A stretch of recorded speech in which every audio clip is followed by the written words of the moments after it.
The headlines on Reporting Scotland this Thursday lunchtime.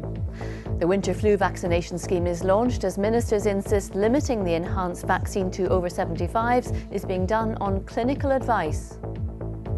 And farmers are asked to do more to help reduce climate change.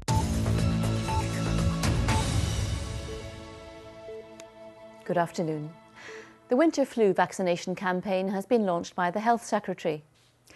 A court has heard that a couple accused of Margaret Fleming's murder had been named as her carers in her late father's will.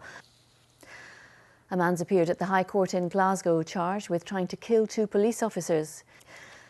The Chief Executive of Royal Bank of Scotland, Ross McEwen, has warned that leaving the EU without a deal could tip the UK's economy into recession. Mr McEwen told the BBC big companies were delaying investment in Britain and the bank itself was becoming more cautious about lending to certain sectors. Now think of an industry which is bad for the climate and you might picture heavy manufacturing. But agriculture has been picked out as one area of the economy that should do more to reduce emissions. This comes as environmental groups call for the Scottish Government to aim for a fully carbon-neutral economy by the middle of the century. Our environment correspondent Kevin Keane reports. As a sector, agriculture emits a lot of greenhouse gases, but this farmer is trying to do his bit. He's attached this hydrogen box to one of his tractors, which helps clean the engine and reduce fuel consumption.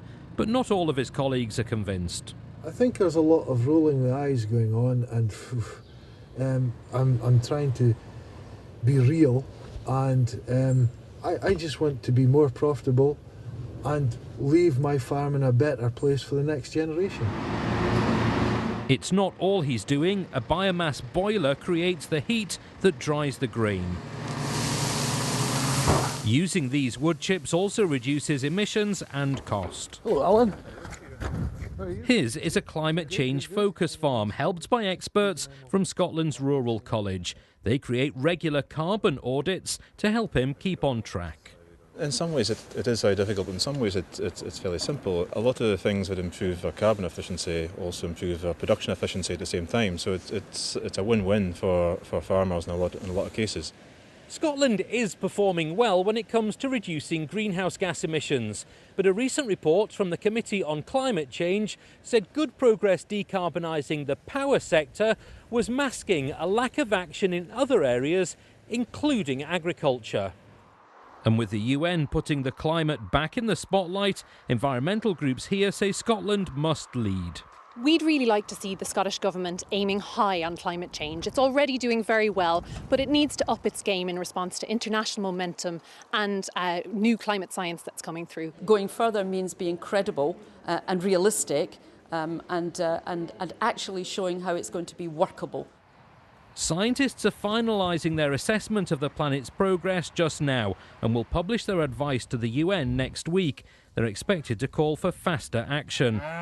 All eyes will be on whether that pushes Scotland to make its already ambitious targets even more so. Kevin Keane reporting Scotland. New rules barring public bodies from putting Shetland in a box on official documents have come into force. Mapmakers argue that boxes help avoid publishing maps which are mostly sea. Celtic could be without their captain Scot Brown for the Europa League match against Salzburg tonight.